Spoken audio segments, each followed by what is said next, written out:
Hello, हाय, नमस्कार. तर आपण बघूया ब्लाइंड लव्हचा पुढील भाग. सर, मॅडमला जेलची हवा दाखवायची काय? परत सिपाई बोलला. रितेश आणि त्याचा स्टॉप, त्यात लेडीज कॉन्स्टेबलसुद्धा होत्या. अगदीच गुप्तपणे सगळी चौकशी सुरू झाली होती.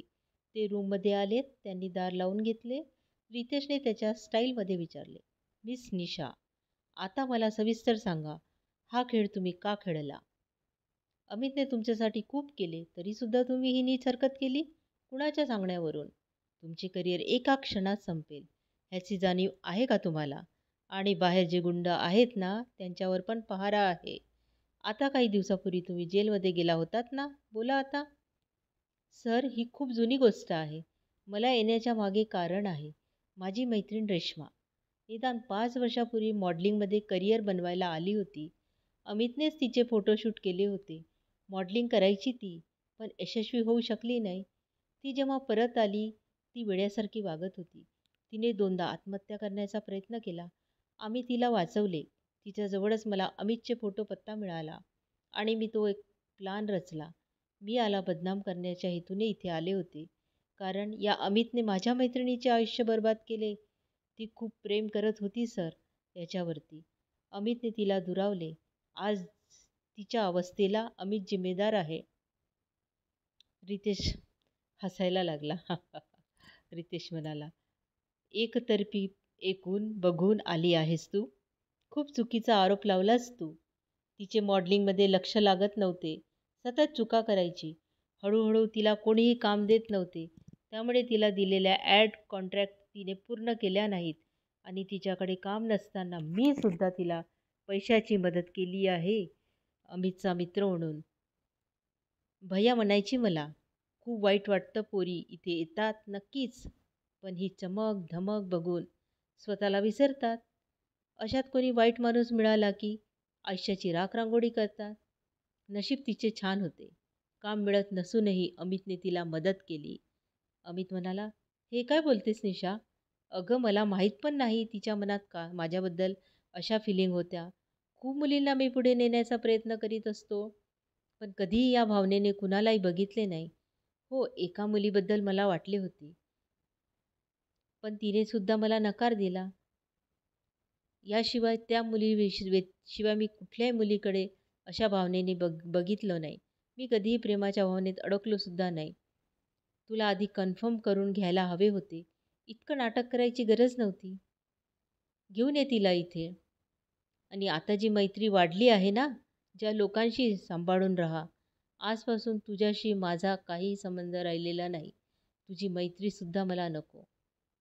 मिस निशा, तुझ्या हातून कॅमेरे लावून स्वतःच्या वाईट हेतूने फसवणूक करण्याचा गुन्हा तर झाला आहे. आमच्यासोबत पोलीस स्टेशनला यावं लागेल.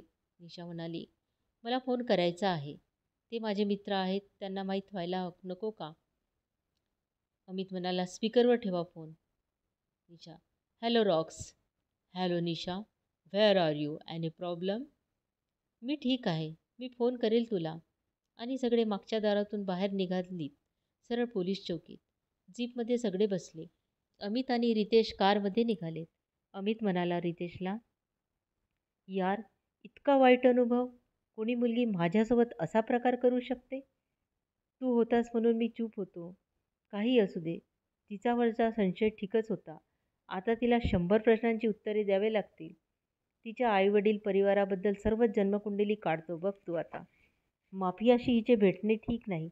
काय करतात ती लोक? तिचा वाईट कामाकरिता उपयोग करतील.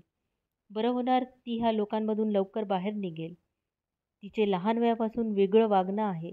कमीत कमी पोलीस चौकीत अडकली असेल तर त्या लोकांपासून दूर राहील. तिला वाचवण्याचा प्रयत्न करू नका. नाही, तिला वाचवण्याचा प्रयत्न करू आपण. आजच्या तिची कृतीची शिक्षा मात्र तिला व्हायलाच हवी. पोलीस चौकीत तिला कॉन्स्टेबल घेऊन आले. या मॅडम या, बसा इथे. अरे जरा मॅडमला पाणी आणून दे जरा, खूप दमल्या असतील त्या. हो तर निशा मॅडम, आतापर्यंतची स्टोरी मला माहीत आहे. फोन लावा तुमच्या मैत्रिणीला. काय नाव सांगितले त्यांचे? रेश्मा. नाही का? अहो मॅडम, इथे सर्व गुन्हेगार सारखे असतात. कोणी राजा नाही, कोणी रंक नाही. वरून फोन येणार तुमचा ठाऊक आहे आम्हाला. तुम्ही जिथे हात टाकला त्याच्याबद्दल तुम्हाला काही माहीत आहे का? ही काही छोटी लोकं नाहीत. तुम्हास तसे माहीत नाहीत. दाखवत नाहीत ते आपल्या श्रीमंतीचा घमंड आणि कुठे मिरवतसुद्धा नाहीत. प्रतिष्ठित घराण्यातली लोकं आहेत ती. तुम्ही चुकीच्या ठिकाणी हात घातलात. चला फोन लावा रेश्माला. बरं, लावते फोन. थोडा वेळ देताय का? नाही मॅडम, काही वेळ वगैरे मिळणार नाही. निशाने फोन लावला. हॅलो, कोण? निशा बोलते. हां, बोल ना, काय बोलतेस? ती थांबली. काय बोलू तिला कळत नव्हते. तोच इन्स्पेक्टरने कागदावर लिहिलेलं पेज तिच्या समोर सरकवले. हे बोल. रेश्मा, मी अमितला भेटले. तुला याआधी सांगितले नाही मुद्दामच. मला वाटतं त्याला चांगला धडा शिकवावा. तुझ्यासोबत तो जसा वागला ना, त्याची त्याला अद्दल घडायलाच हवी. समोरून रेश्मा म्हणाली, अगं तू काय बोलतेस? खूप वर्ष झाली या गोष्टीला. आता मी सर्व विसरली. मला असं काही आठवत नाही. मी तुला कधीच काही सांगितलेले नाही. मला काही जमलं ते करिअर मला नाही जमलं ते करिअर. आता कुठे आहेस तू? अमितला मी सॉरी म्हणते. त्यांनी खूप मदत केली होती माझी. त्याच्या चांगुलपणात मी हरवले होते. त्याला मी कधी कळू दिले नाही माझ्या भावना. तो खूप प्रोफेशनल आहे कामात. तो नाते जोडत नसला तरी माणुसकी निभवतो.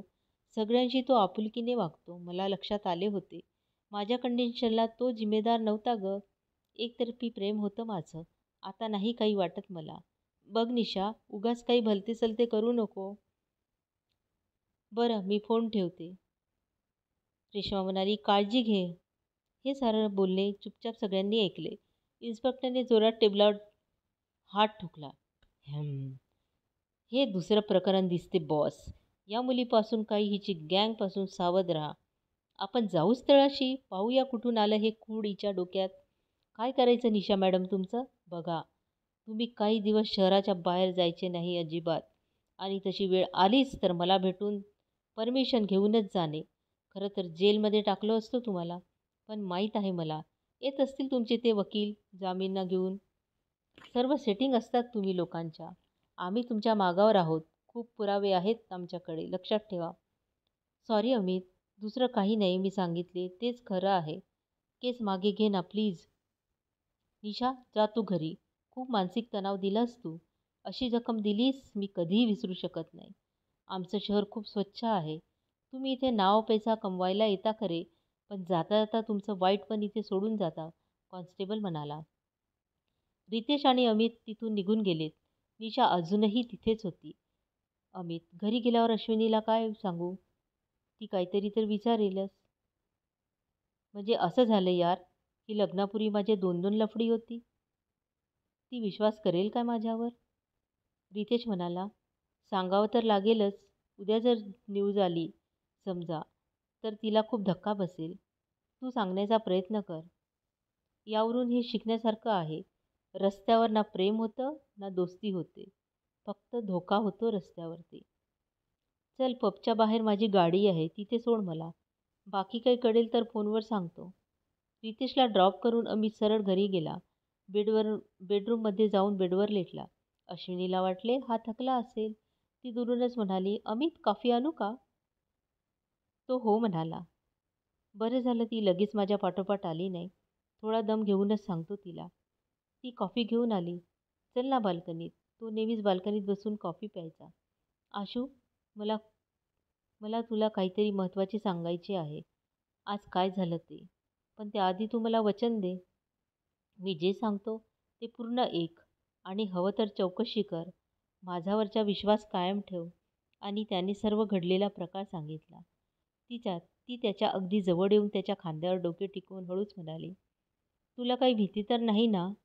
मग सरळ होऊन म्हणाली, घेऊन चल मला. नाही माहीत तिला कुणाची पंगा घेते. ती माझ्या नवऱ्याला फसवते काय?